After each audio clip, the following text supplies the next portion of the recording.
नमस्कार मित्रों, मैं हूँ कविता और मेरे चैनल पर आपका स्वागत है।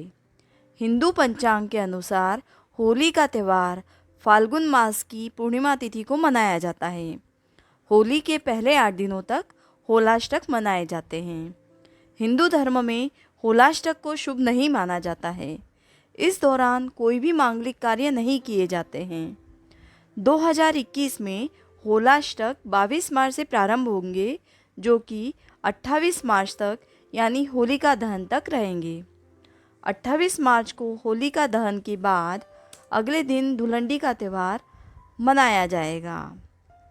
माना जाता है कि इन दिनों में ही प्रहलाद की भक्ति से नाराज होकर हिरण्यकश्यप ने होली से 8 दिन पहले तक उन्हें कई तरह के कष्ट और यातनाएं दी, जिसकी वजह से इस समय को अशुभ कहा जाता है।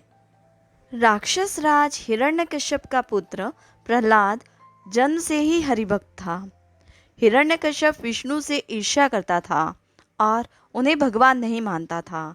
यहाँ तक कि उसने अपने राज्य में यह मुनादी तक करवा दी थी कि उसके राज्य में जो भी विष्णु की पूजा करते हुए देखा जाएगा उसे जेल में डाल दिया जाएगा या प्राणदंड दिया जाएगा। जब भक्त प्रहलाद बहुत छोटा था तो हिरण्यकश्यप उससे बहुत प्रेम करता था, लेकिन जब भक्त प्रहलाद बड़ा हुआ तो हिरण्यकश्यप के सामने यह बात आई कि प्रहलाद तो विष्णु का भक्त है।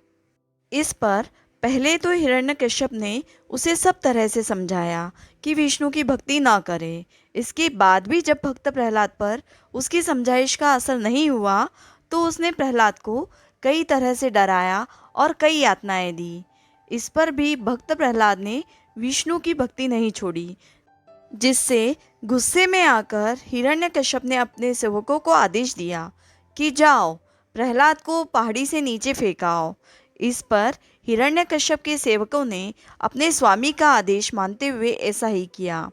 लेकिन जब सेवकों ने प्रहलाद को पहाड़ी से नीचे फेंका तो भगवान विष्णु ने स्वयं प्रकट होकर भक्त प्रहलाद को अपनी गोद में ले लिया। फिर हिरण्यकश्यप ने उनके गुरु से कहा कि ऐसा कुछ करो कि यह विष्णु का नाम रटना बंद कर दे। गुरु ने बहुत कोशिश की किंतु वे असफल रहे। तब असुरराज ने अपने पुत्र की हत्या का आदेश दे दिया।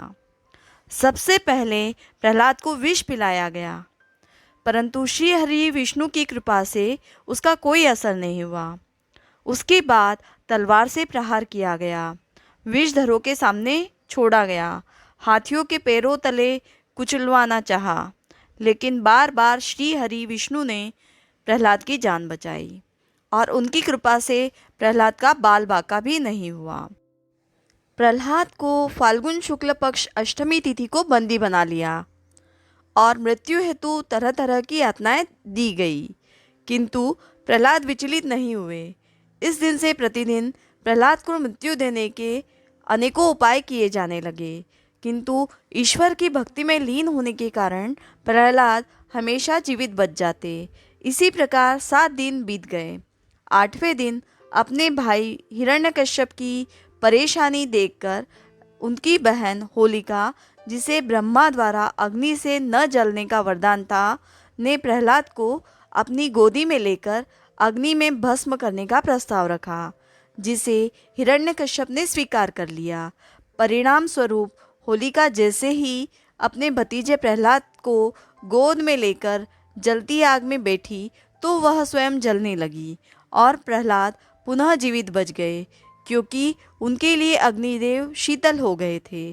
तभी से भक्ति पर आघात हो रहे इन 8 दिनों को होलाष्टक के रूप में मनाया जाता है।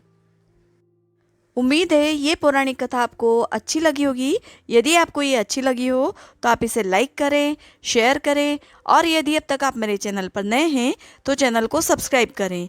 साथ ही बेल बटन प्रेस करें, जिससे मेरे आने वाली सारी वीडियोस की जानकारी सबसे पहले आपको मिल सके।